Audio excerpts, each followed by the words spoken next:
Give me a minute. Medhavi. And you all can hear me, right?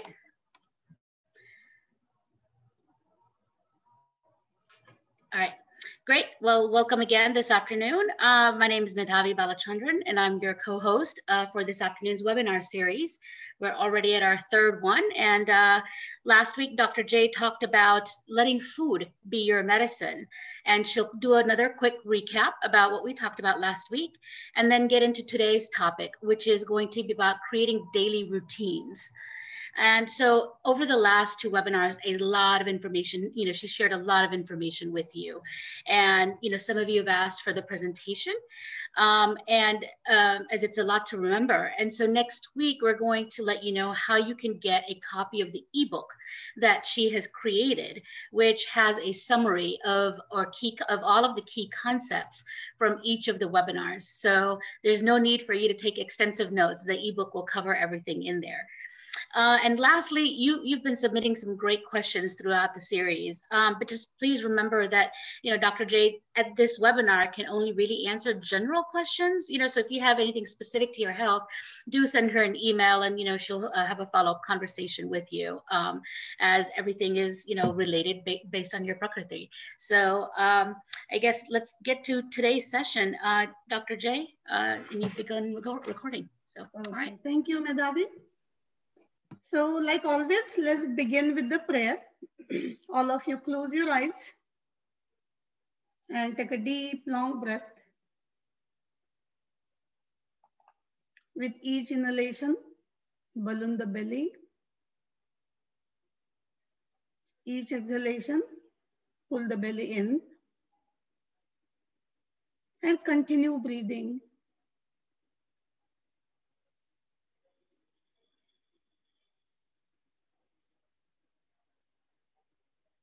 And observe your breath. Observe your mind.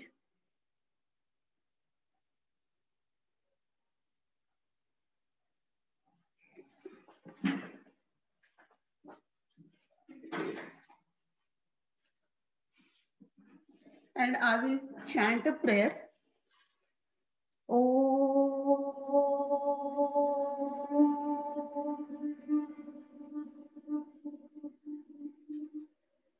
Sarvepi sukhinas santu, sarve santu niramayah, sarve bhadrani pashyantu, ma kaschit dukkha bhag bhave. Om Shanti Shanti Shanti.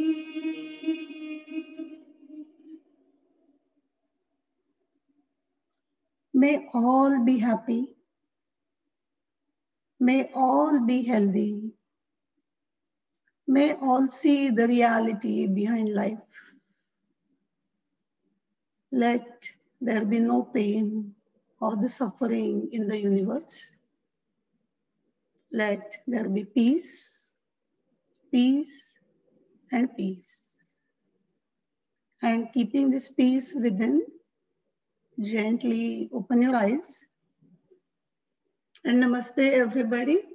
And I'm glad that you all are liking all these Ayurvedic wisdom. And then you are initiated into Ayurveda now. So now is your job to follow some of these tips. But I would also recommend you to follow few at a time. Don't jump to everything, because then you won't be able to put that into your daily routine, and you will be overwhelmed.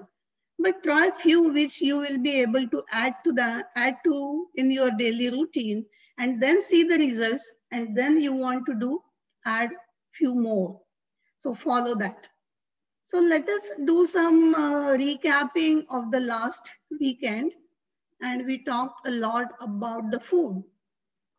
And before we begin, I want to ask all of you one question. that what is it that's not you, but becomes you? What is it that's not you, but becomes you? So anybody can answer, write your answer in the chat. Let me see if any of you.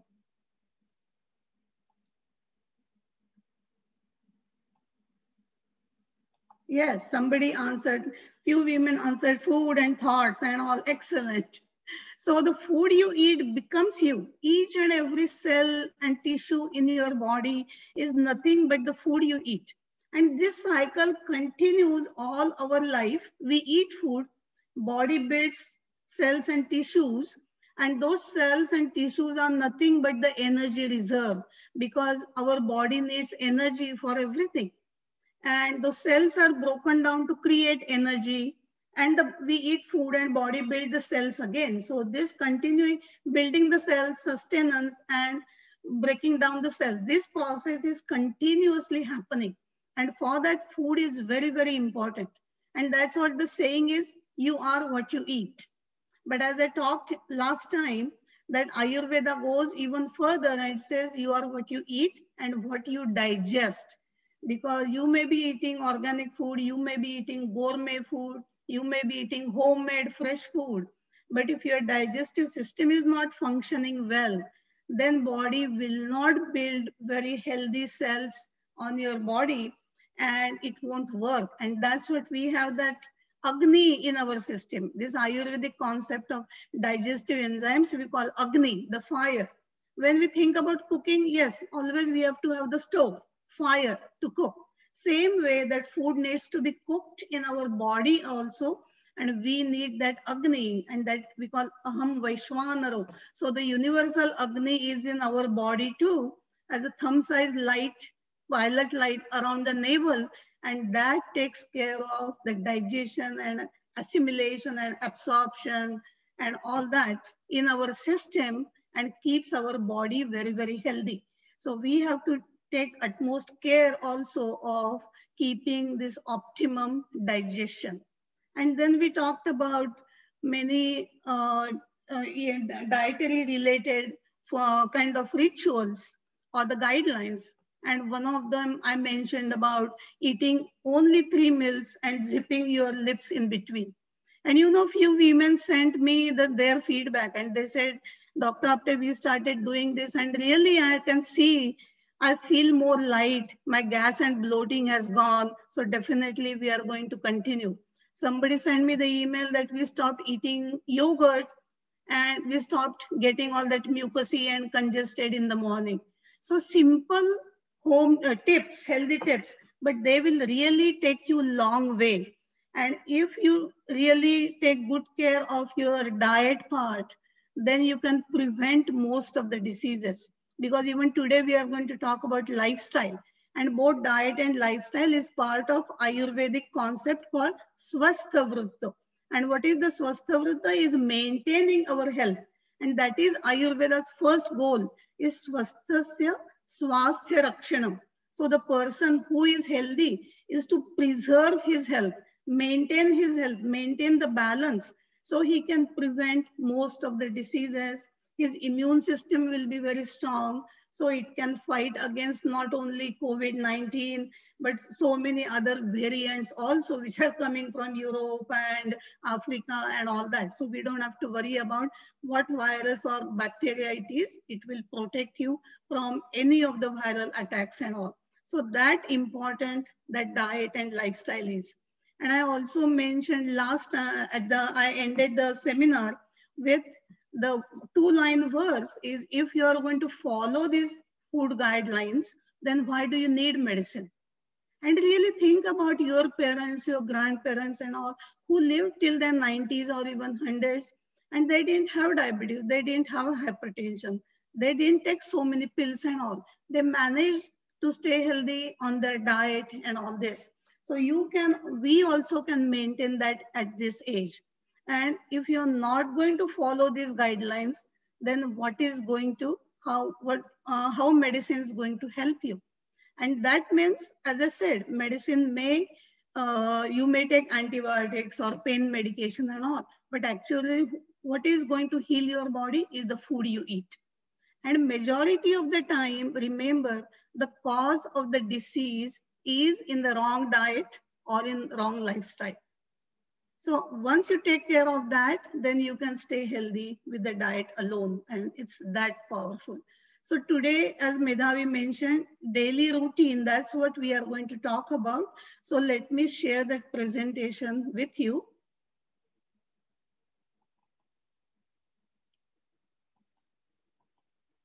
Okay, so Ayurveda calls that as a Dinacharya, and Dinacharya is Ayurvedic daily routine. So what is the fact of life? Do we follow the routine? But we like to live very free life. We don't want anybody to tell us what time we should get up and what time we should eat and what time we should go to bed. And many times, especially at golden years, we don't have to go to work. So people wake up at 9 or 10 o'clock, then eat their breakfast around 11, 11:30, eat their lunch around 3, 4. Then the dinner happens late. We go to bed very late and all that. But then it kind of slowly but surely takes a toll on our health and all. So following the routine really helps us and it makes us free.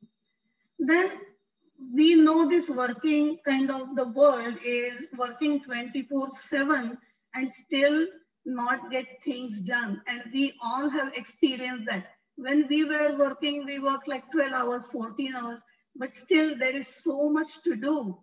And that's what everything stayed on the back burner. Our sleep, we don't have enough sleep because I don't have enough time to sleep. I don't have enough time to eat. I just want to finish this project. I want to finish this work and all that. So we got into that kind of a rat race of working constantly and not getting enough work done. Then we started doing multitasking, doing so many things at a time. But what happens that multitasking adds to more stress, anxiety, and all that. And then what happens? It takes a toll on our health because then we start getting palpitations. We start becoming breathless. Our blood pressure may start shooting up. We start getting trembling. Our blood sugar may start spiking up. We start getting excessive sweating and anxiety and all that. So we are trying to kind of have a happy, healthy life.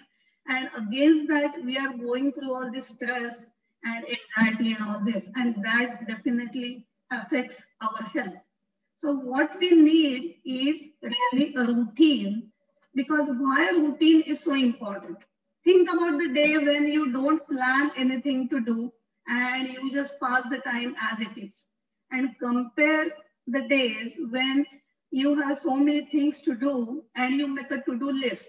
Even grocery shopping, you have a list. Even whole day, what you are going to do, you have a list and you follow the list and you get amazed by so many things you get done. And because you know what you're supposed to do, there is no surprise. So mentally also you are very peaceful and you are getting everything done. And then you surprise, oh, I still have some time. Maybe I can go for a walk. I can do some exercise. I can join some satsang or something or the other. So that is the benefit of having the routine and all. And it not only affects us physically, but it also, then we know what to expect. So your mind is more at peace. You are able to focus at that task. You are becoming more attentive. You become more aware of that. And that's what you are more organized and you get more things done. And naturally, you are not stressed out. You are not overwhelmed. So you will see here on the left side, this table is so messy. All the papers are all mixed up and all. So whatever you want, one paper, then you have to look for it. And even they did the research and they said almost half of our life we waste in finding things because we don't know where we keep them and all that. But if you are very organized, like the picture here on the right hand, make a to-do list, everything, the filing and organizing and all is happen, then you don't have to worry about, you are very at peace and you get many things done. That's why this routine or the kind of the boundary is very important. Let me also give you another example. Like suppose we want to play a game with our grandkids. So first question we ask, what are the rules of the games? So within those rules, you feel free to play that game. Or now we are going to next weekend, we are going to watch Super Bowl. So for any field like Super Bowl, you can talk about football or basketball, baseball. There is always the boundary of how much field they are going to play in. So within that boundary, they feel the freedom to play. So that's why when you have a routine, then all of a sudden you become free and you get more organized, and that helps a lot. But Ayurveda doesn't even stop there. But Ayurveda tells you dinacharya, that is tuning your clock to nature's clock. Always make a best use of the right time of the nature's clock so you benefit a lot. So we always say that that person was at the right place at the right time. And that's what he is so successful, or he got the good job, or whatever it is. So we all know that doing right thing is important, but doing at right time is more important, right? So most of us now, we got the vaccine. So we will start traveling again. Suppose I want to go to California to meet my friends and my flight is at noon. Because there was a traffic jam, I reached the airport at 1 o'clock. So I did the right thing that I went to the airport, but I didn't go there at the right time. So what the use? I missed my flight. Or suppose you are doing any project and the deadline of the project was end of last year, end of December. And you could not finish that project. So you finished in January. Then what the use? Because the deadline is already over. So we all know the importance of doing the right thing at the right time and the right way. And if you do that, then you really achieved it. And if you follow your kind of tune your clock with the nature's clock, then it's a perfect prescription of preventing many diseases. And I'll give you examples of that. And once you do that, then life becomes less stressful. You have some time in your hand. You are more relaxed. You are more happy. You are more peaceful. So all these things happen when you follow the routine. And here is that clock, nature's clock. Remember, when we talk about Ayurveda, it's all about Kapha, Pitta, and Vata, the three energies, the water energy, the fire energy, and the wind energy. So Kapha dosha is the water energy. So in the morning, after sunrise for 4 hours is the Kapha predominant time. Then from 10 to 11 to 2 to 3 p.m. in the afternoon is the Pitta predominant time. 2 to 3 to 6 to 7 p.m. is the Vata predominant time. Vata is the energy of movement. So we are more kind of flexible during that. Pitta predominant time, if we make lunch as a main meal, and if you eat lunch around noon, your body will digest it to its best. If you do a lot of organized work in the morning, you will get almost day's work finished within 5-6 hours in the morning and all that. So what you are trying to do is this wheel, the knowledge of this wheel, that 4 hours after sunrise is Kapha time, followed by Pitta time, followed by Vata time, is the profound knowledge. Nobody else, no other healing science knows about this kind of a clock. And we make a best use of this knowledge for our health and for our peace of mind. And same thing again, after sunset, 4 hours is the Kapha predominant time. Then at night from 10 to 11 is Pitta predominant time. And again, early morning is the Vata predominant time. So Kapha is strong among all these three doshas, Kapha, Pitta, Vata. Kapha is heavy and it's strong, and Kapha people always have good endurance. So if you already planned, you have a to-do list, and if you start doing your work in the morning hours, you will be amazed that within those 5-6 hours, you get almost like 10 to 12 hours of work, because that is the best time to get all the things done. So you make a best use of Kapha time. Then eating your lunch around Pitta time, that helps a lot.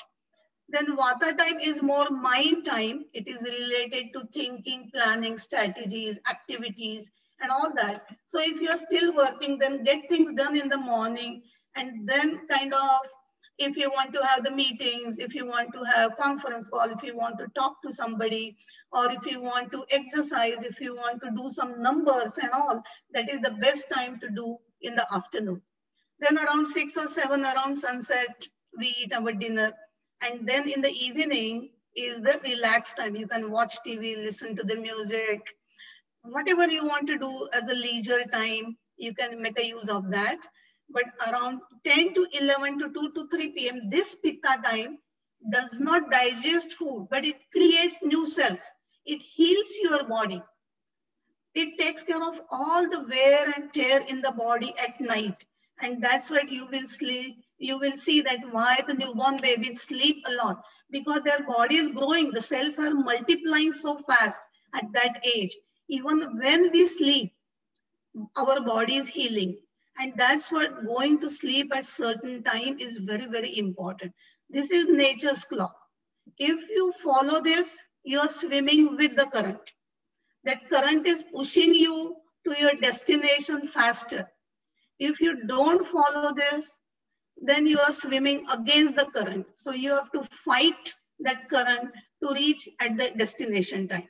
And what I mean is, suppose if you eat lunch around noon and it digests best, but for some reason you woke up late at 10 o'clock, you ate your breakfast that time. So naturally you won't be hungry. So you may eat your lunch at 3 or 4 o'clock. Body is not going to digest that because nature's clock is already moved ahead.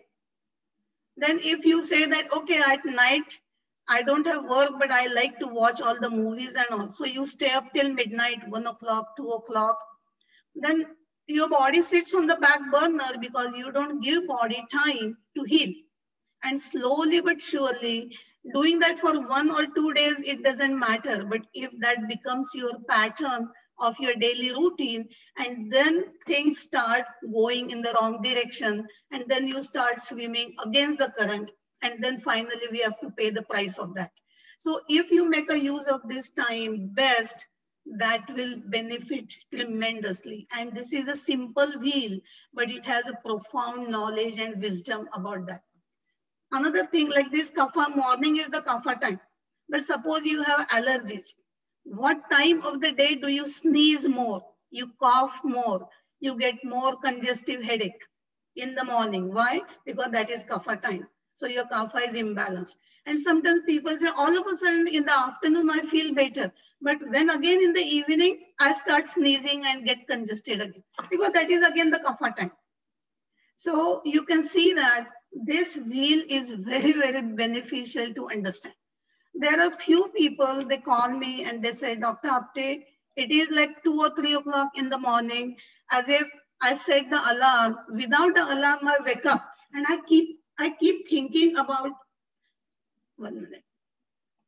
Okay, I keep thinking about so many things. Lots of thoughts come to my mind and I cannot sleep, go back to sleep. And when it is time to get up at 6 or 7 o'clock, then I feel very sleepy. And that means I said, this is the vata time. If you have a lot in your mind, if you are stressed out, your mind is going to make you awake and keep thinking about it. Or you will see dreams. Many times early morning we see dreams. So physically you are asleep, but your mind is very active. If that happens, you see dreams. But if your mind is even more active, it wakes you up. And they said, what is happening? What happens at 2 or 3 o'clock? That vata time begins. And your vata is aggravated, then you become awake. So this wheel just kind of answers every question you may have. And we see there is so much wisdom in that. Again, continuing with the same wheel. So how we can kind of tune our clock to the nature's clock. Okay, the morning time before sunrise is vata time. Vata is the energy of movement. Then wake up before sunrise. Wake up at vata time so you are energized. On a weekend, maybe you can wake up at 8, 9 or little late, but generally wake up here early in the morning. And remember, we all are in our golden years, but that does not mean that you should sleep and waste your time in sleep. You can do so many other things which you never had time before. Something productive, something you're passionate about, something you enjoy, something that makes you happy. So your day has to be organized only doing whatever we want to do. So wake up in Vata time, that will energize you more.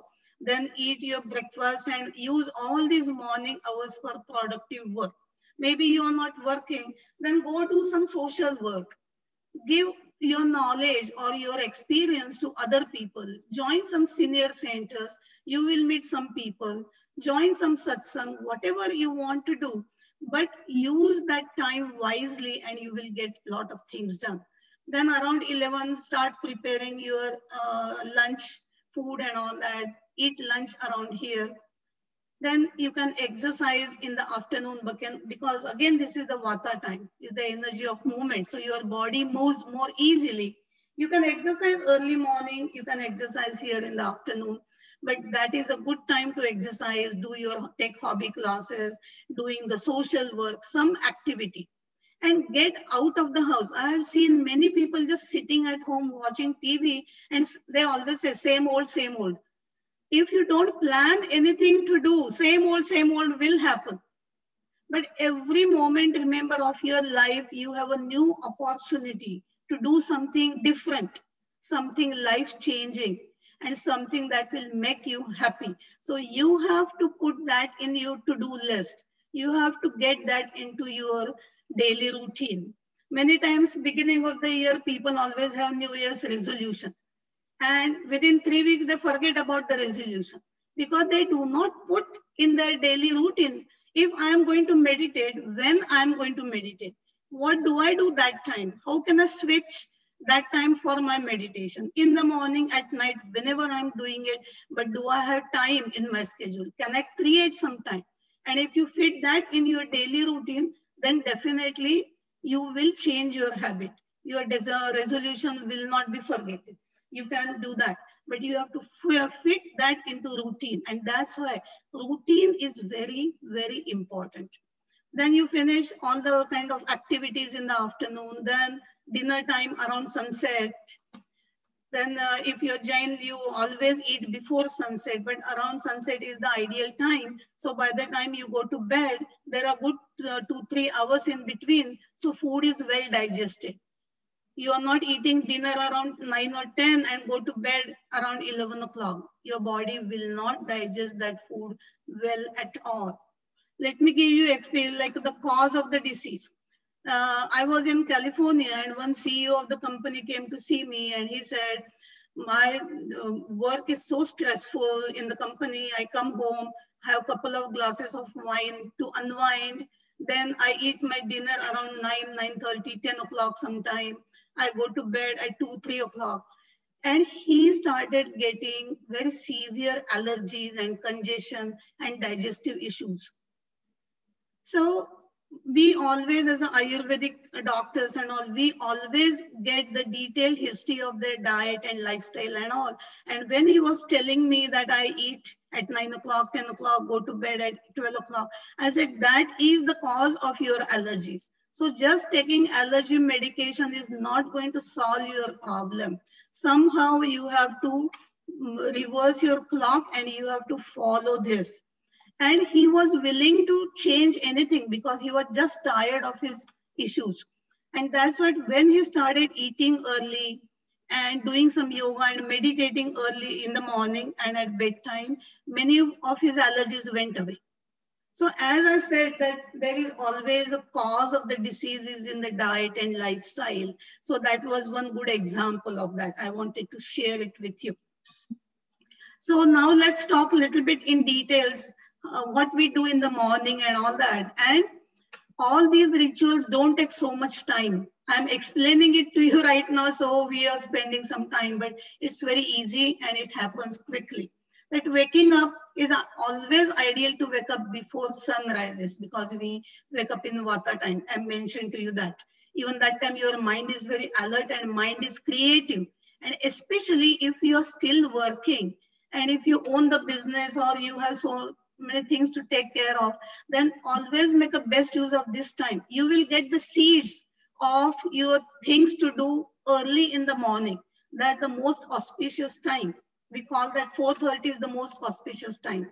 And even conventional medicine has proved that all these calming hormones are secreted in the early morning. And that's what we call that as a sattva guna.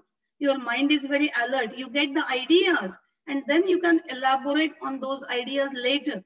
But you get all those seeds, all those ideas early in the morning. So don't waste that time. So there is always a saying that early bed catches the worm. And what does it mean that you get so many things done if you start your day early? Or early to bed and early to rise makes you healthy, wealthy, and wise. So all these old sayings have some meaning to that. So we just have to follow certain things. Then this cleansing continues, and the good bowel movement is a sign of good health. And Ayurveda is very high on having good bowel movement because it's a cleansing. We eat all the time, but if the body does not remove the waste at regular interval and completely, then you don't feel good. You may not know, but your constipation may be the cause of lot of body pain and joint pain and congestion and the headaches and the gas and bloating. Sometimes it puts pressure on your heart. You may get palpitations and all that. The first question we ask is, how is the bowel movement?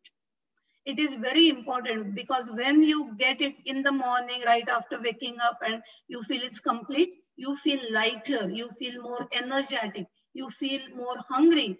And that means your body is kind of removing the waste at right interval. So that's a good sign. Also think about this. Many of us have the house plants and the planter has the hole at the bottom. So when you water the plant, the excess water is drained out of that pot. That is very necessary. If there is no hole at the bottom to that planter, the plant will die because of excess water. Same thing happens if we have chronic constipation, so many diseases happen. So in Ayurveda, we always ask, along with digestion, how is your bowel movement and all. And to regularize that, you can drink 1 or 2 glasses of lukewarm water in the morning. Last time also I mentioned to you that drink right after waking up, drink glass of water. Then, or you can drink cup of warm milk and 1 teaspoon ghee in it at night before. That is also mildly laxative. It lubricates your whole digestive tract and helps you to have good bowel movement. Or you can take half a teaspoon of Triphala with warm water a night before. Triphala is very safe formula. There are 2 Ayurvedic formulas which are very popular. And the one is Trikatu. And Trikatu means 3 pungent. Ginger, black pepper, and pippali or pimpri. Combination of those 3 improve your Agni, improves your digestion. And this Triphala here I mentioned that helps you to eliminate all the waste. So improve the digestion, improve your Agni, and remove the waste from the body. And your digestive system stays good and your whole body stays good. So if you're not having good bowel movement, you can try do these 2-3 tips. Then comes brushing the teeth and scraping the tongue. Here, 1 minute, okay. I wanted to show you these 2 pictures. Look at this tongue on the left side. So white tongue, there is white scum on the tongue, and the tongue on the right side is pink and very clear. So your tongue should look like this. If you have a lot of white coating on the tongue, after you brush your teeth, you have to scrape your tongue with the tongue scraper or back of the spoon. But if you have this white coating on the tongue, that means your Agni is not good. Body is not digesting food well. You may have a lot of undigested food in your system. We call that ama. And that's why your tongue becomes white. Again, the front third, the tip of the tongue, this third is white, then means your stomach, the Agni is low. If it is in the middle third, your small intestine Agni is not that great. If you have that white coating in the back, that means your colon is not very clear and all. So just observing your tongue, you can see what is, you can just think about what's happening inside your body. And if this tongue is, if you have this kind of a tongue, definitely you want to take Triphala, you also want to take Trikatu, digestive herbs and all, and then your tongue will start looking like pink like this. Very important. It is a good indication of good digestion if your tongue is very clear. Then also we always recommend gargle with sesame oil. And many of you have the questions about sesame or this gargling, they call it oil pulling. And when is a good time, what we should do, which oil we should use and all. So it's best to do it in the morning, right after brushing, and use sesame oil. If you look online, they talk about coconut oil, but Ayurveda always recommends sesame oil because sesame oil is rich in calcium. And our teeth, our hair, and our nails are part of the bone. So they need calcium. So if you use sesame oil, that will benefit more than coconut oil. And what you do is take 1 or 2 tablespoons of sesame oil in your mouth and just swish it around your mouth. So you're inside the mouth, your tongue, your teeth, your gums, your palate, everything will get coated with that oiliness, that lubrication, and your teeth will become strong. Teeth you won't have decay. Your oral health will be very good. It will also clear your voice. So many benefits of that. You can do that on alternate days or maybe at least twice a week or so. And the other days, what you can do, make a Triphala tea. Just boil like half teaspoon of Triphala in a glass of water and just gargle with that too. Triphala being very bitter and astringent and all. Astringent just kind of puckers your mouth. So it kind of strengthens your teeth and gums. So sometimes you can gargle with Triphala tea, sometimes you can do it with sesame oil, but it's a very good habit, and especially old age, because we always have some teeth problem. The teeth started shaking and moving and falling and all that. So if you, as a prevention, if you do this gargling with sesame oil or Triphala tea, alternate days and all, you will benefit a lot from that. Then splash your whole face. You can blow your nose, splash your whole face with warm water, but your eyes with cool water. And why with cool water? Because eyes is the seat of fire element. Eyes become very sensitive near the heat or the bright sun or the bright light. So eyes always do good with cooling water. So you kind of clean your eyes with cool water and all. Then once you are doing all this brushing and bowel movement and all, then you sit and do pranayam and meditation. And your meditation, I will always tell you to start with pranayam. Do pranayam first because your mind flows with the breath. And in our subtle body, we have different koshas. I told you our physical body is annamaya kosha.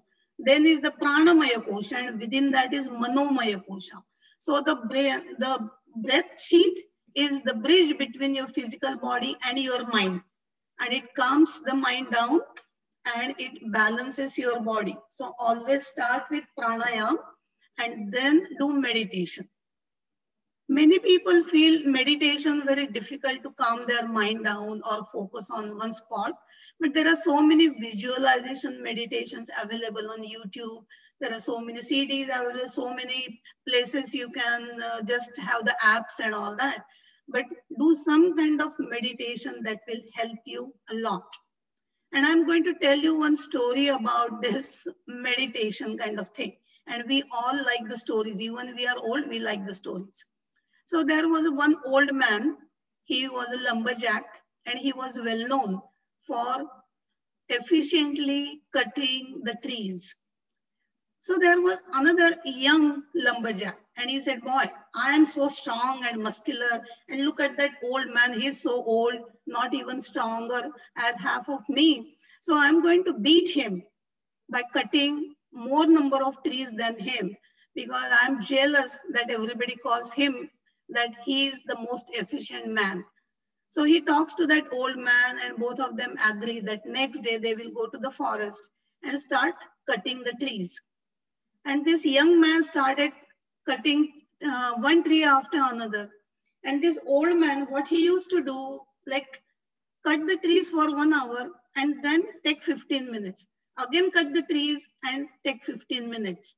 And that boy was so proud. He said, definitely I'm going to beat this old man because look at him. He's just kind of sitting there idly for 15 minutes. So I'm definitely going to cut more trees than him. But at the end, they counted, and that old man could cut more trees than this young man. And he was so surprised.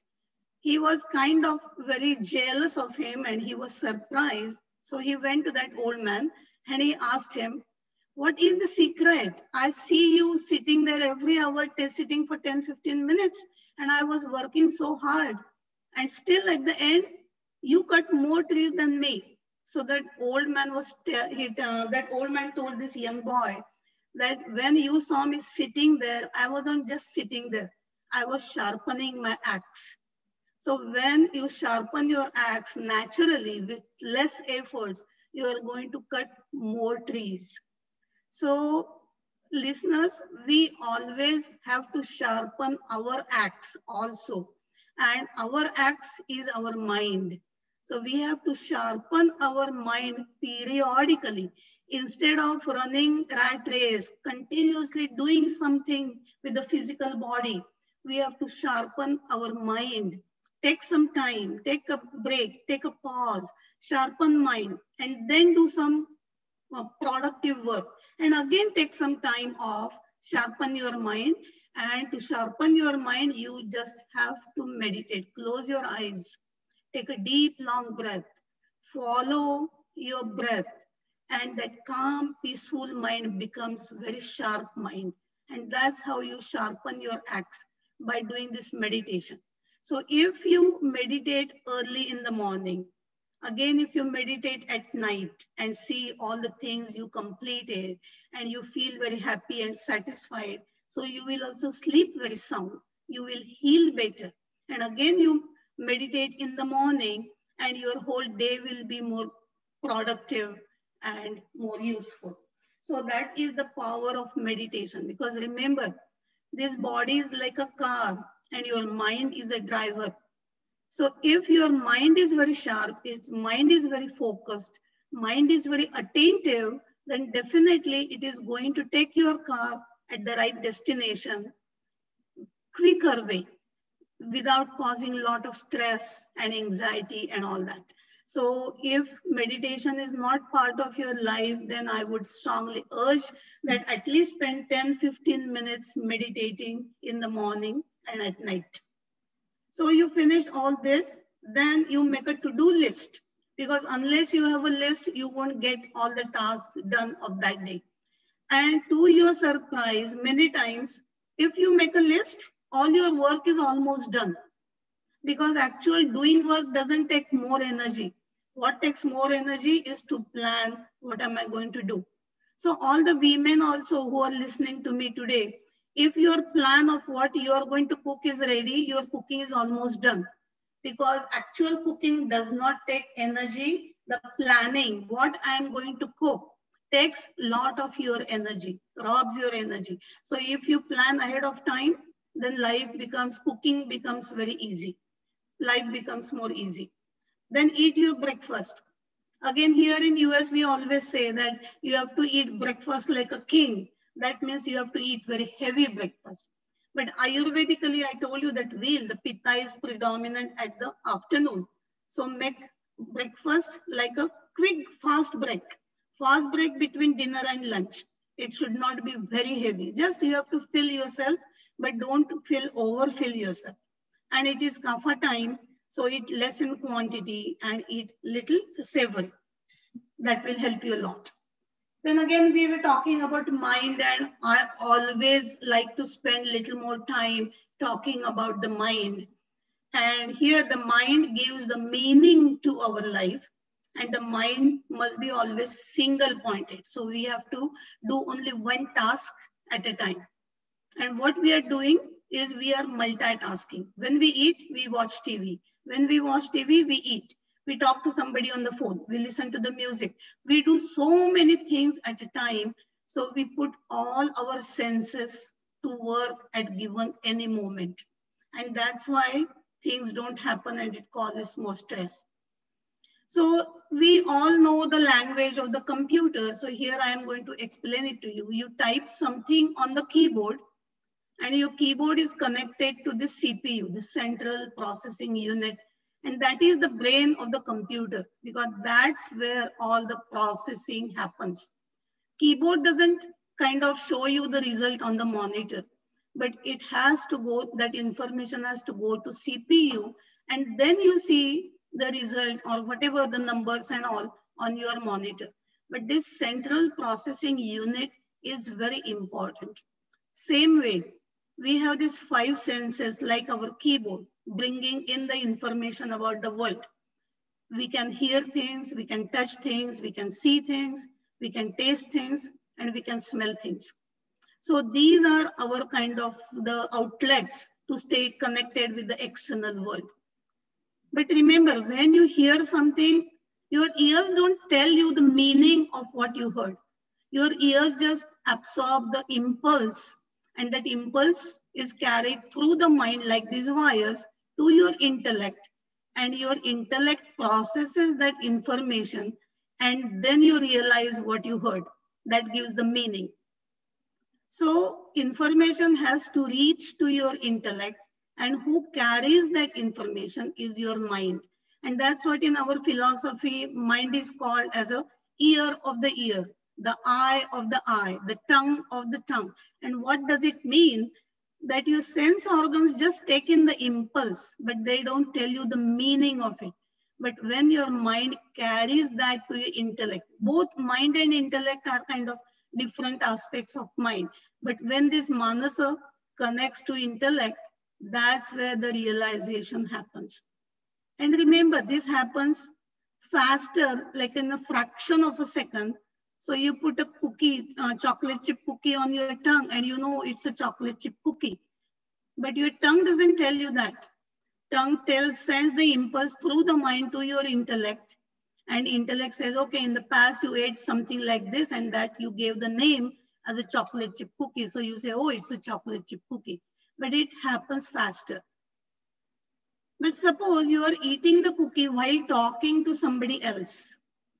And your mom, hey, wife asked you, how is the cookie? And you said, what cookie? I don't even know. He said, I see you eating the cookie. It's still in your hand. Then he said, oh, I wasn't paying attention. I was busy talking to somebody else.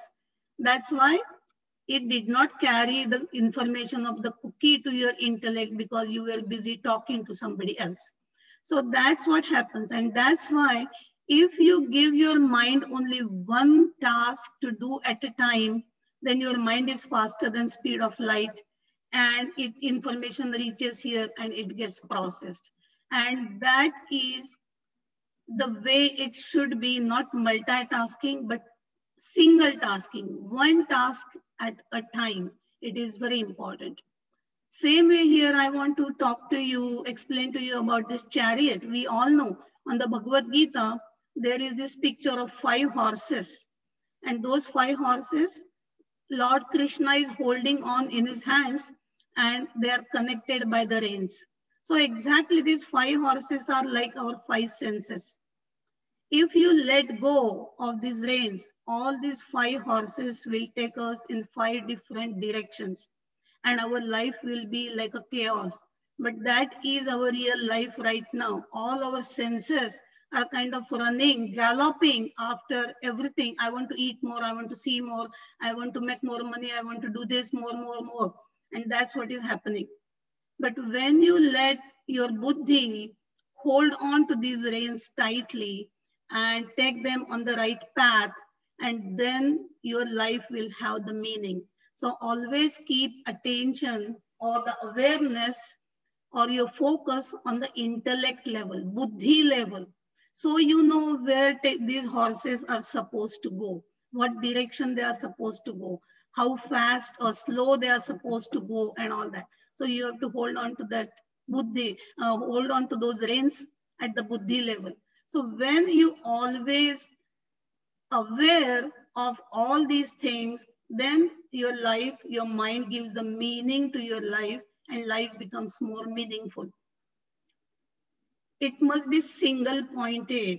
You have to focus only on one task. And all of us know the story of Arjuna. When Dronacharya took all those Kauravas and Pandavas to the forest, and he asked all of them, what do you see? Look at the sky, look up, and what do you see? Everybody said, I see sky. Somebody said, I see clouds. Somebody said, I see the trees and branches. Somebody said, I see only the birds flying. Only Arjuna said, I see the eye of the parrot, because his mind was so focused. So that's how, if we make our mind single pointed, then we can achieve, we can be more attentive, we are more aware of anything that we are doing. Very, very important. Even if we are retired, even if we have into our golden years, all these things are very important if you want to make your life more easy, stress-free, and more happy life.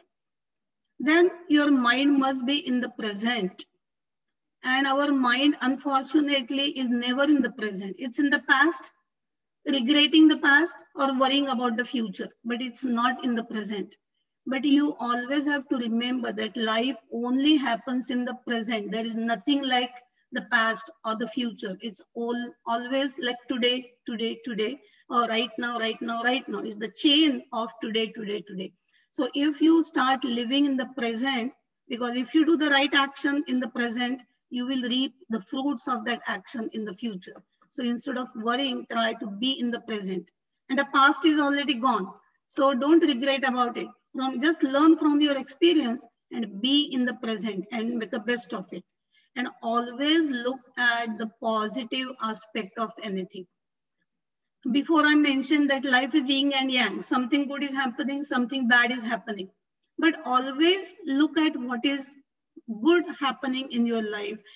Always try to be positive, so your mind will be energized and it will not be depressed and anxious and all that. Very important to know, to keep our mind in our control, in our buddhi.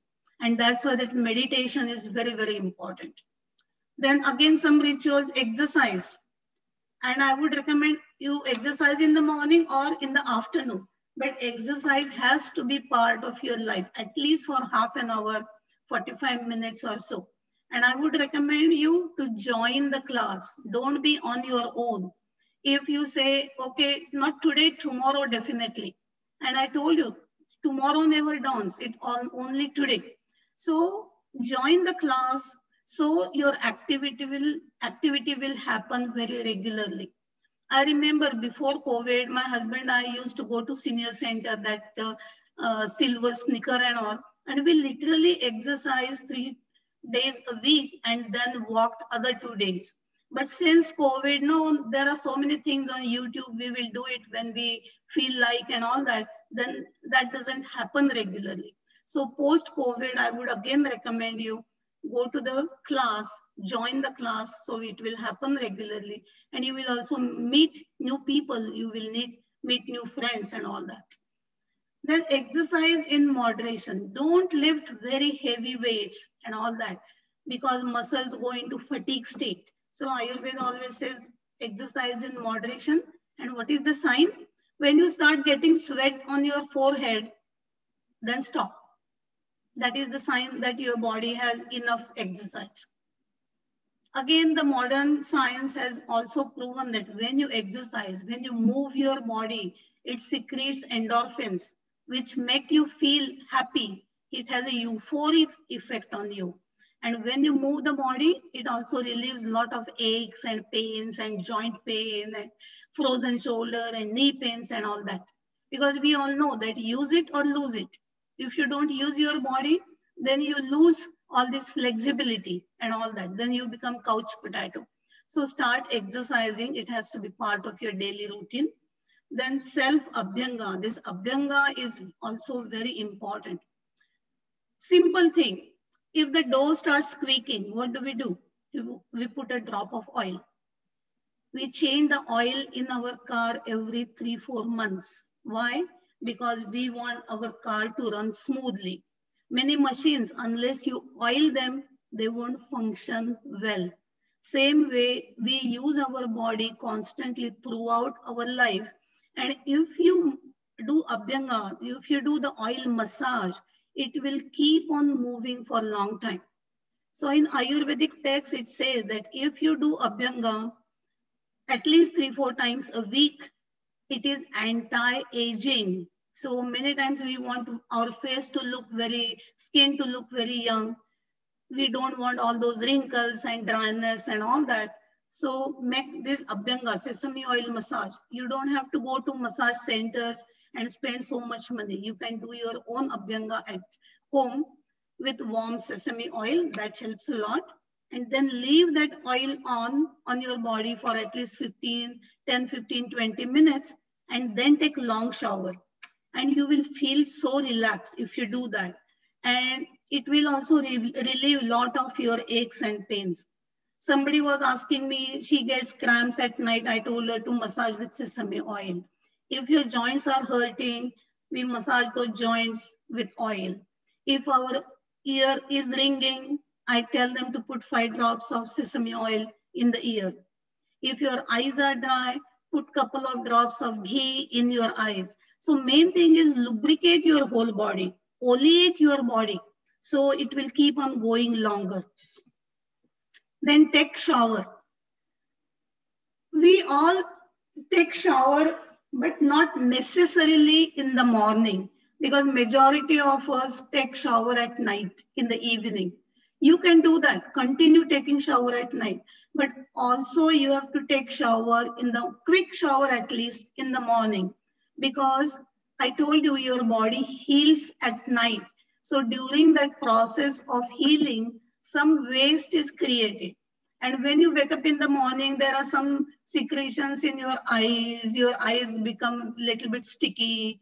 Then your nose has some secretions there, your mouth, your breath is not very good. Then on the body also, there is little bit sweat and all that. So that is the effect of all the wear and tear body is taking. So in the morning, you have to do all this cleansing. So when you take shower in the morning, all of a sudden, all these pores open up.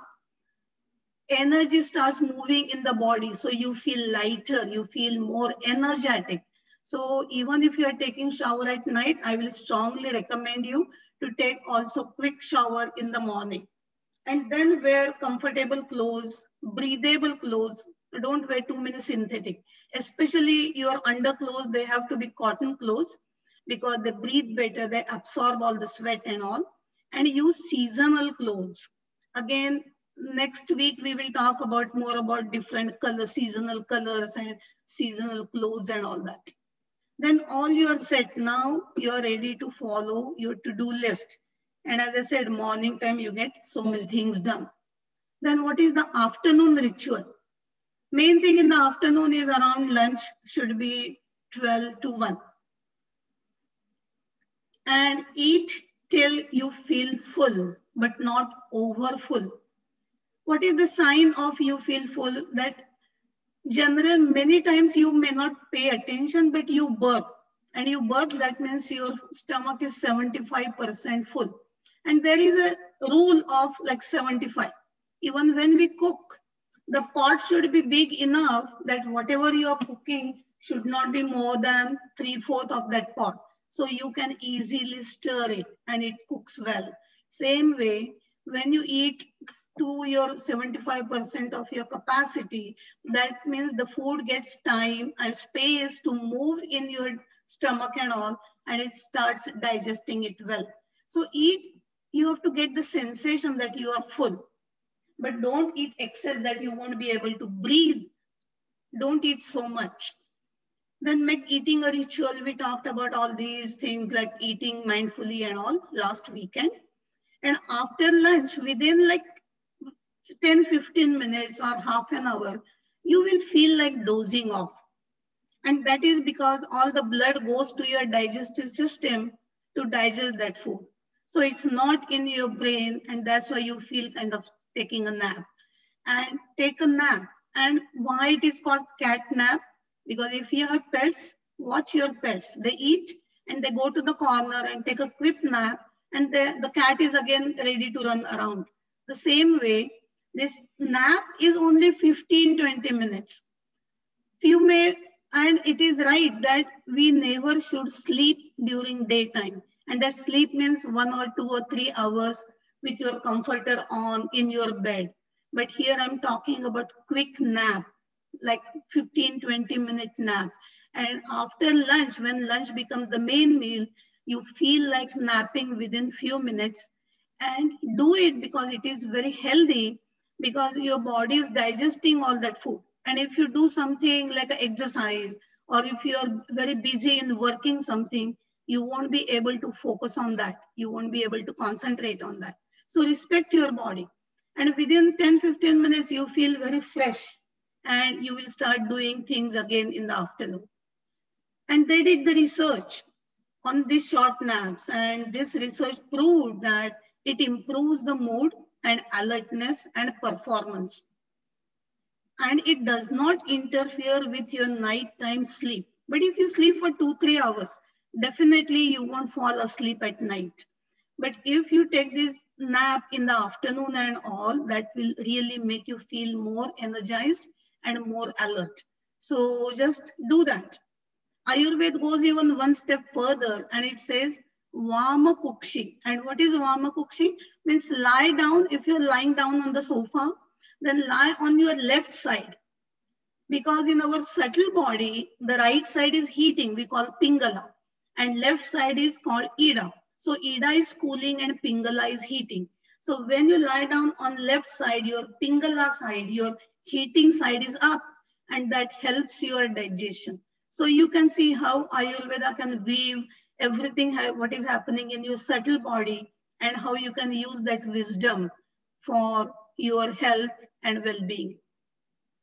But they also did the research that if you sleep for 2-3 hours during daytime, then it increases the cardiovascular risk and all the metabolic disorders where diabetes and all come into play. So that increases 50%. So here I'm talking only taking a quick nap, but not like 2-3 hours of sleep. But that Vama Kukshi or this cat nap is very, very beneficial. Then again, you are free in the afternoon. You ate your lunch, you took a nap, again you are fresh. Then I would strongly recommend you to 2 to 5, 2 to 6, take this time and do again some productive work. You can join some hobby class, do something what will make you happy. Anything that you never had time because you were working very hard. You can take a photography class, you can take painting class, you can learn some music instrument, you can take singing lessons, you can take some computer classes to learn all this new technology. You can go and do some volunteer work.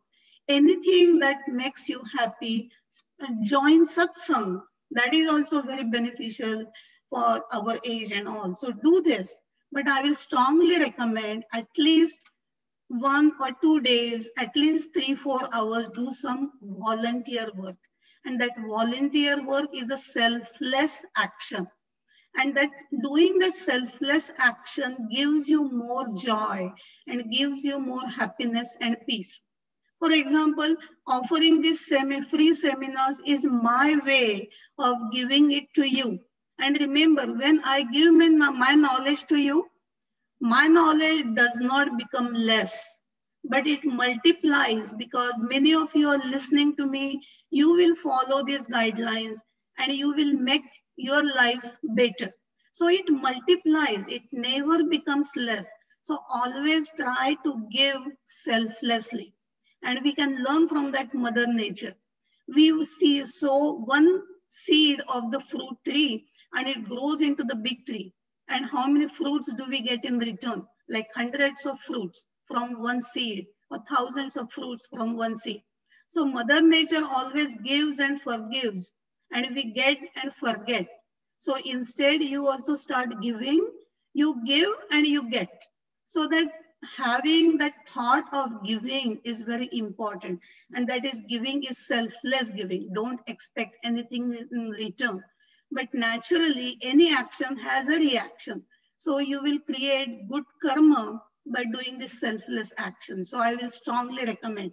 And majority of us have really worked very hard. We have good living. So now is the time to give it back to the society. So spend some time doing this volunteer work, doing the selfless action. You can work in the food pantry. You can work in the hospital. You can work in the library. You can go to senior centers and teach whatever you are good at. So there are so many opportunities and so many places where you can achieve this volunteering act. Again, taking some classes. I never had a class of, I love Ikebana and I love flower arranging. So when I take that class, it really makes me happy. So same way, whatever is your hobby, whatever you did not do in your life, but you are itching to do it, this is the time to do that. And morning 3-4 hours or afternoon 3-4 hours is the good time to spend doing those activities. Then what is the ritual in the evening? Eat dinner around 6 to 7. Again, don't eat very late at night. You will have a lot of digestive disorders. It's always good idea to eat around sunset. And again, eat less in quantity. Good lunch, light breakfast, and light dinner. That is the Ayurvedic way of eating. And in the evening, then take Shatapauli. In the afternoon, we did Vamakukshi. In the evening, you do Shatapauli. Shatapauli means what? Like 100 steps. Means you take a leisure walk for like 15-20 minutes. That also helps to digest food better. And then again in the evening, 2-3 hours, you can do whatever you want to do, relax, watch TV, read, whatever is you meant to do. And then before going to bed, put like 5 drops of lukewarm sesame oil in both ears. Because we are into this vata stage of life, body becomes dry, and especially our ears and skin is the seat of vata dosha. That's why if you do that lukewarm oil in your ears, then you will not have ringing in the ears. Your ear canals will not be so dry and itchy. You can prevent that. Then you can put 2 drops of ghee in both eyes and in both nostrils. So lubricating all these orifices. And again, for a few minutes at night, meditate, write a gratitude journal, feel kind of blessed for having this wonderful life and this healthy lifestyle and happy life and all that. And then when you calm down your mind, naturally you're going to sleep very sound. So you can wake up early morning. So that is kind of the daily routine, simple, nothing out of ordinary. But all these things doing at right time, as I mentioned before, doing the right thing at right time and tuning our clock to nature's clock. So instead of eating lunch at 2-3, eat at noon. Instead of going to bed at midnight or 1, go to bed at 10. Instead of waking up at 9 or 10, wake up at 6 o'clock. So those are simple things. But if you follow those times with the nature, then you will definitely see the benefits of that. So this daily routine or dinacharya is called lifestyle. So Ayurveda is very high on diet and lifestyle as a prevention. So here I want to just tell you that things to remember, that is, staying healthy is not a rocket science. Staying healthy is not so expensive. Only what you need is a discipline. And if you follow dinacharya, and main 3 points of that dinacharya is wake up at 6 a.m. and go to bed by 10 p.m. and eat only 3 meals a day and zip your lips in between and exercise for 1 hour and meditate for half an hour. And then do all these rituals which we talked about. And if you do that, you will really see, even if you have some health issue, they will slowly, your symptoms will start disappearing and you will start seeing the benefits of this daily routine. And again, the boundary, the routine here, when we want the freedom, what do we say? Sky is the limit. So again, we are describing our freedom in the form of limit, in the boundary. So when you have this boundary, when you have this routine, when you have this dinacharya, you become free and you become happy and you become healthy. So that's what I wanted to share with all of you about the dinacharya. So I'll stop sharing, and now we will be, Medhavi, will be open for all the questions. Okay, great. And there are a lot of questions, so give me just a minute to pull the chat up. Okay. Lost the questions. Hold on. There we go. All right. Does Ayurveda have a way to treat asthma? Yes, again, most of the time, if it is congestive asthma, it is related to kapha dosha. We always go back to kapha pitta vata. If it is dryness, and then it is vata related asthma, but Ayurveda can take care of this asthma issue a lot. If you have congestive asthma, if you have a lot of phlegm and mucus and all, I have one home remedy, simple home remedy. Keep one clove in your mouth in the morning and just kind of suck the juices. Don't even chew and swallow that, but suck the juices. And after 2-3 hours, you can chew that clove and just swallow it. You will be amazed by seeing how it kind of takes care of all that excess mucus and congestion. Your lung passages will be clear and you will be able to breathe better. If your passages are very dry and you have dry cough and asthma, then I would recommend you to drink licorice tea. There are definitely different herbal formulas, but these are kind of the home remedies I'm explaining to you. Great, thank you. What remedies do you have to reduce wrinkles or just general facial care? Okay, the main thing is to reduce wrinkle is oil. Massage your face with oil, always kind of in the upward direction. And last time I gave you one kind of the remedy or the recipe is if you can just make this red lentil powder with the red lentil beans and mix that powder in 1 teaspoon of ghee and or milk and apply it on your face, and you will see it really kind of tenses your skin. Leave it on for 15 minutes. Do it every day. Or you can soak lentil beans and make a paste. Keep it in the refrigerator. You can use a little bit every day. You don't have to do that every day, process every day, but apply it on your face every day and see for 1 week. And it will take care of those many wrinkles. But massaging with sesame oil 2-3 times a week, that also helps a lot. Okay, great. Just a reminder, you recommend doing oil pulling before brushing your teeth to get rid of toxins? I recommend brush your teeth and then do oil pulling. Okay, great.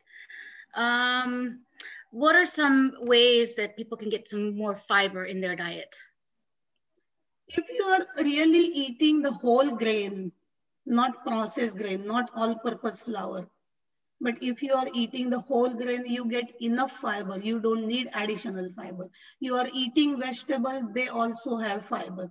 And remember, buy organic and do not peel the skin of the vegetables. Yes, definitely you're not going to eat the banana peel, the whole thing. But if you are eating other fruits, don't apple or carrots or cucumber and potatoes and all, don't peel the skin because there are much fiber in the skin also. And remember, like increase like, that fruit skin or the vegetable skin is also going to improve your skin. So it is good for your skin. So buy organic, wash it thoroughly, but also eat most of the vegetables with the skin on. Likewise, do you have any good recommendations for sources of calcium? Yes, I will send you the handout. If I haven't done that before, I will send you the handout. And generally our per day need is almost like 1000 to 1200 milligrams. And if you follow that, drinking some buttermilk, some milk, eating ragi, eating some sesame seeds and all that, you get enough calcium naturally. You don't have to take any kind of calcium supplement, because remember, many times you go overboard and then it causes kidney stones. It causes constipation and all that and causes so many problems. So instead, if you take it naturally, that is always better. Okay, great. Can you give kids or teenagers Triphala regularly? Yes, definitely. Triphala is very safe formula. It is not habit forming. It is also we call as a rasayana. So it's good for all the systems.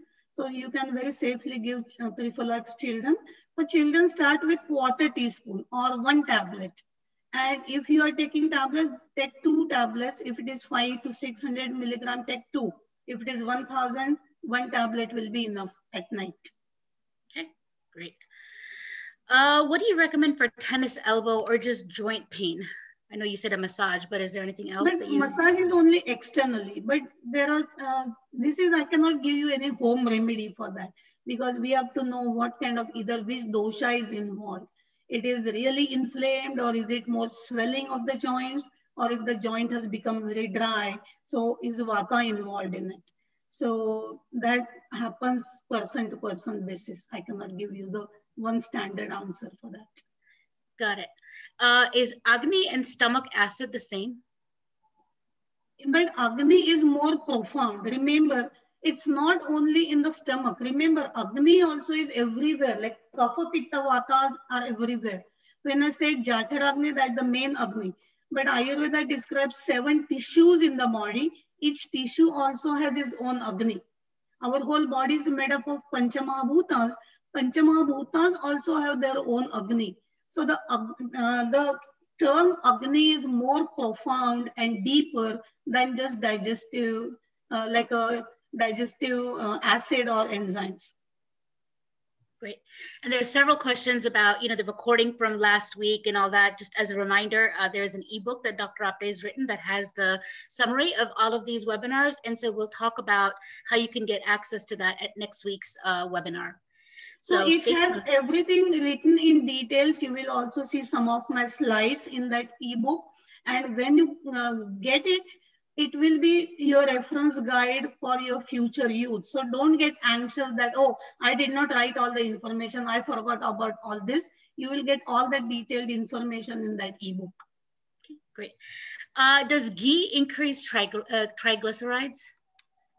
If you eat 2 to 3 teaspoons of ghee every day, it will lower your even cholesterol because it improves your digestion. Remember, when we are doing any puja or even in the wedding, in that fire, what do we pour? 1 teaspoon at a time is ghee, and that Agni flares up. So when you are eating ghee with your food, 2 or 3 teaspoons in a whole day, that will not increase your cholesterol. It is even good for your heart health because ghee is the most pure form of fat. It is not artificially hydrogenated fat. It is natural fat and it is good for your health. Okay, great. Is there any treatment for lower back pain, or what do you recommend for people to avoid osteoarthritis or osteoporosis, especially as we age? Any bone issues? Yeah, mainly bone issues. Remember, that's what we talked about, natural calcium supplement, because your bone stores calcium in it. And when your blood, there is also some calcium in the blood for the nerve conduction and muscle contraction and all that. So when the blood calcium becomes less, our bone gets dissolved and it becomes blood calcium. And then we eat calcium-rich foods, which builds the bone. If you are osteoporotic or if you are osteopenia, that means you are less in taking the calcium. That's why I will send you this list of foods. And if you consume those, then you will get enough natural calcium every day. Okay, great. There are several questions about very dry and itchy skin in the winter, and what do you eat or drink, other than applying lotion and doing massage and things like that? Are there particular foods people can eat and drink to reduce itchiness and dryness? Yes, it's a good question. Why itchiness and dryness? Because we are into Vata stage of life. What are the qualities of Vata? Dry, light, and cold. That's why we feel very cold and we feel very dry. Always remember, just applying creams externally does not take away the dryness. What goes inside shows outside. So unless your body is well lubricated inside, your skin uh, will not be so oily or supple. Okay, so you have to make sure. These days we always hear about eating less fat and all that, but some amount of oil in your tadka, in your chapati, in your food is essential. And 2 to 3 teaspoons of ghee every day will lubricate your whole body. That will moisten your skin from inside, and you will have good bowel movement, and even channels will be lubricated and all that. So oleation inside is equally important like oleation outside. And remember, only cream will stay on your skin for a couple of hours.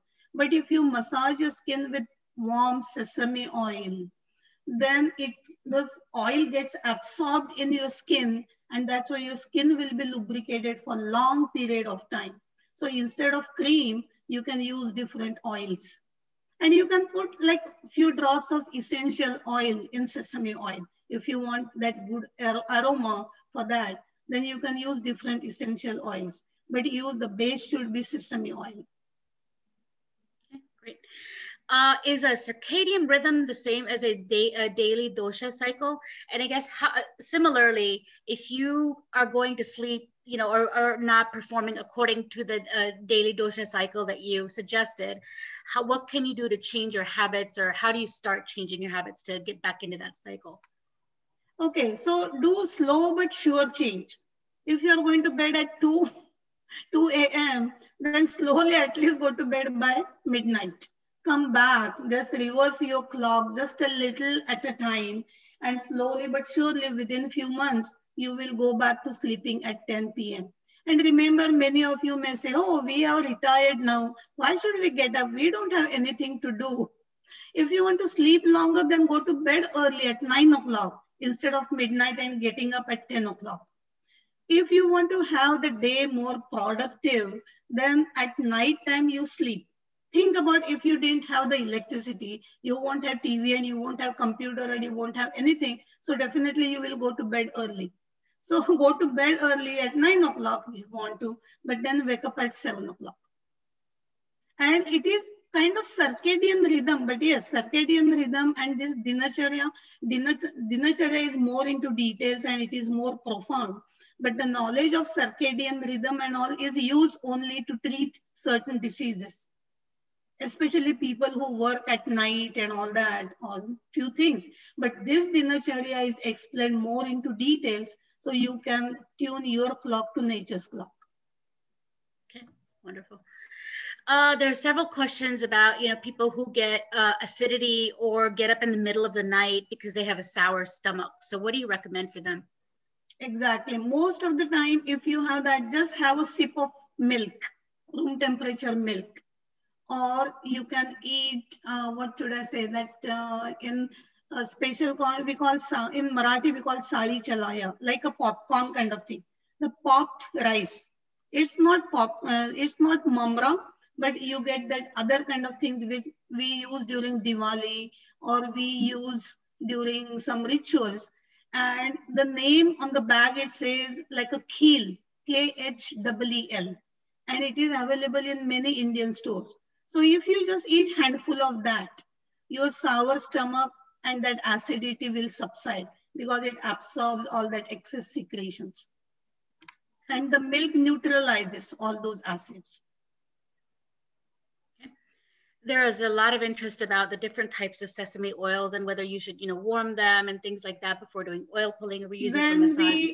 When I talk about oil, and especially for massage, it's always lukewarm oil. It's never cold oil or room temperature oil. So what you can do, keep the bottle in hot water. Do not microwave oil directly. Put the bottle in hot water for a few minutes so that oil will become lukewarm. And that much warmness is enough. Okay. Let's see. Are there any remedies for like varicose veins or things like that? So there are some herbs for varicose veins and all, but there is nothing like a home remedy, something. Okay. Do you recommend, so people should not eat yogurt ever, or are there times or for certain body types where it's acceptable? Okay. And then the buttermilk you get in the store, is that okay to eat or drink, I guess, drink at lunch every day? Yeah. Okay. First thing is, I'm not against yogurt. Okay. You can make like raita, you can make buttermilk, you can use it in different things, but the consistency of the yogurt, the temperature of the yogurt, the taste of the yogurt is kapha is aggravating. Many times people eat like a container of yogurt as a breakfast. You eat it as a snack. So don't just eat yogurt just by itself. But if you are making raita, if you are making buttermilk and all that, that is completely normal. Again, why buttermilk is good? Because you add water in it and you churn that yogurt. So the consistency changes. The qualities in buttermilk change, and it is excellent for digestion and absorption on the food. So in Ayurvedic text, it is said that it is amrut on the earth. So it's that good, and mainly because it helps you digest food better. Can you give instructions when you say put ghee in your eyes? How do people do that, especially if they're like cataracts? There is no like elaborate process. Just take like you do kajal, right? You dip your finger in kajal and put it underneath inside your lower eyelid. Same way, you take couple of drops of ghee on your index finger, put it in your eye like inside the lower eyelid, and gently rub your eye around so that ghee will get smeared over your eye, and do it at bedtime. So in the morning, your vision will be completely clear. You don't have to worry about it. Right now, you may not understand the benefit of that. I was in one networking group, and one of my friends, she had very red eyes. And I was mentioning to her to put the ghee, and she didn't know what ghee was. I said, okay, you have butter at home. It should be unsalted butter. Take a little bit butter in your finger and put it in your eye. And she was so kind of surprised. She said, what are you talking about? You're telling me to put butter in your eye. I said, just do that for 2 days.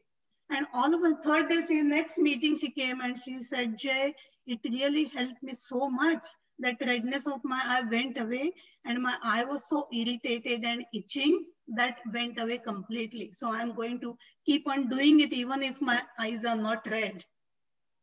So these are like simple things, a drop here and drop there. Think about a drop in your squeaking door and all the squeaking goes away. Same way, few drops in your eyes and your ears and all that in the nose, all helps a lot. You know, we have in Ayurveda, we have something called bastis. We give oil bastis. People who are chronically constipated, whose stools are so hard, they have hemorrhoid, they may have fissure and all. So the stools are so dry. So we give them oil basti, like 4 ounces of oil basti, oil enemas, and so many things benefit. They start getting, the headaches are gone, the pain in the body is gone, their mind becomes more calm, because everything is connected. The colon is the seat of Vata dosha.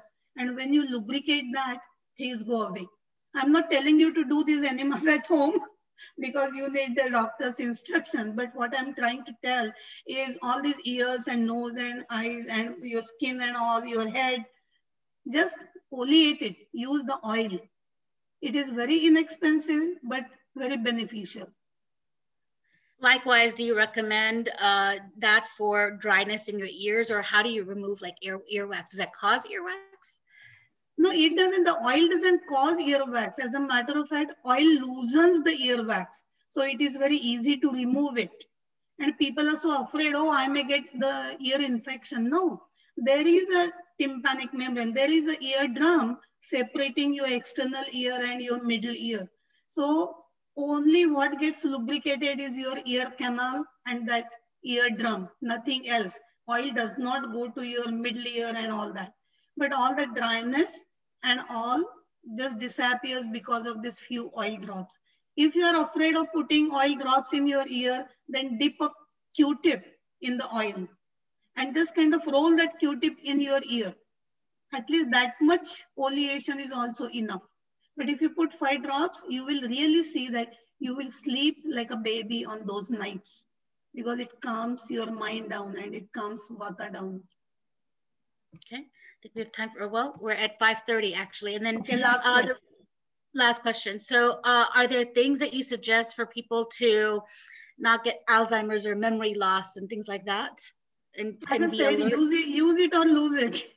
Don't use all the memory to remember all the phone numbers and everything. Start doing Sudoku, start doing all the puzzles. Keep on using your memory and all, and keep your body into balance. Then you can prevent all those diseases also. And I have written down the answers for the rest of the last weekend's questions also. I will email it to all of these things, these questions, and last week's questions to you within 2-3 days. Yep. Okay. Several people, had asked about that too. So I'm glad you addressed that. Great. Well, that takes us to 5:30. So thank you everybody for attending today's session. And we look forward to seeing you again next Sunday at the same time.